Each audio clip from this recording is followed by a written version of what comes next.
Hello, this is John Dilworth, and it's not quite Valentine's, but it is Valentine's Day for me.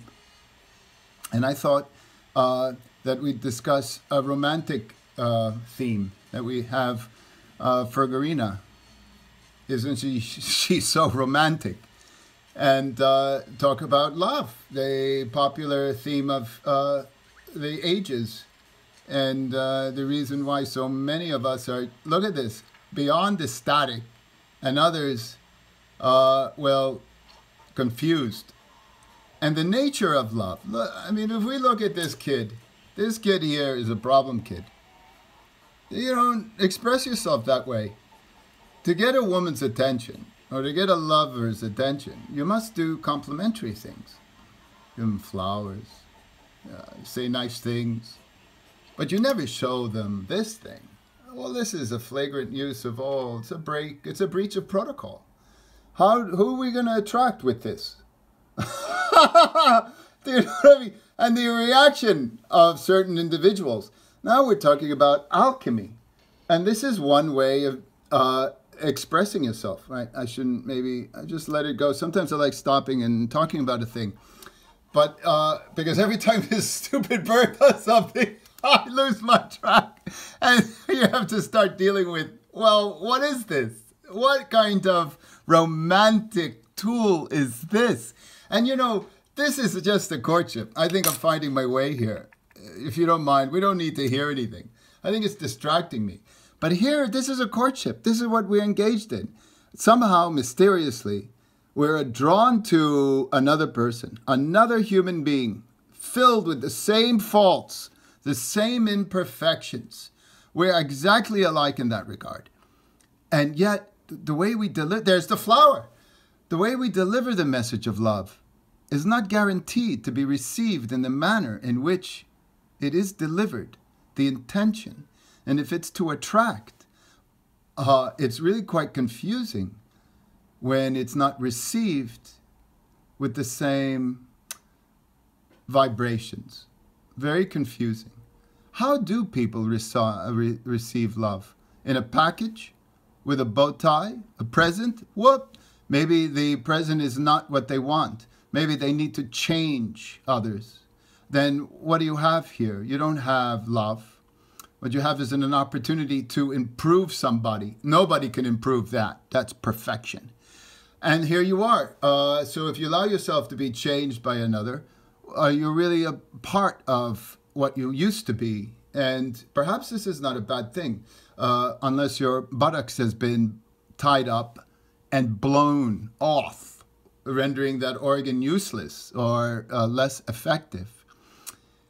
And then your attitude. What does it come with attitude? Look at the Dirdy Birdy here. He's distracted by a spitball. And I've never, ever seen a spitball as a romantic tool. It's really now compelling to me. And here, of course, is the ubiquitous element, man-made element that will, of course, guarantee a sort of, what is it called? Romeo and Juliet conclusion for us all. But if it's done with joy and happiness in the name of love, all is permitted. So love apparently knows no limitations in its pursuit for fulfillment, and will continue to do the same behavior, engage in the same behavior that doesn't seem to work. There are these individuals who are succumbed by the power, the elixir of love, that they apparently don't get that their way of communicating is not being received. And then what about this kind of mentality? The individual that puts up a false front. This is fakery. And one is lured into the deception. What is real? Why cannot expressions of our emotions be let out, revealed, as it were, unpacked, provisions? What's the truth? She's really into a much different kind of guy. And then there's the alchemy. What is it that compels us towards another? These three characters in the wall, hanging on the wall, each one lovable, every one of them lovable, worthy, valuable, full of all the stuff that makes the human experience worth that, morning when you get up and you see death. And of course, nobody really cares to see this character, so it's better to just help them back to wherever they came from. And we go back to the adventure of learning how to love. Does it take brains? Or is it just purely something of the heart? And even if that organ has been beat up in every which way, there's always going to be an even more violent act upon it. And so what do? Drive ourselves crazy trying to experience what love is? Do we come to some understanding between our loved objects and ourselves?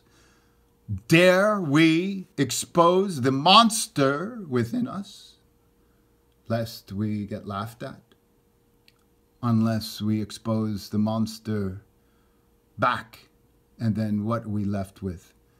We're left with two monsters loving each other. And if we can maintain that very fragile equilibrium between two monsters, then you could have love everlasting, apparently. But if you fall back on those old behaviors, we're creatures of behaviors.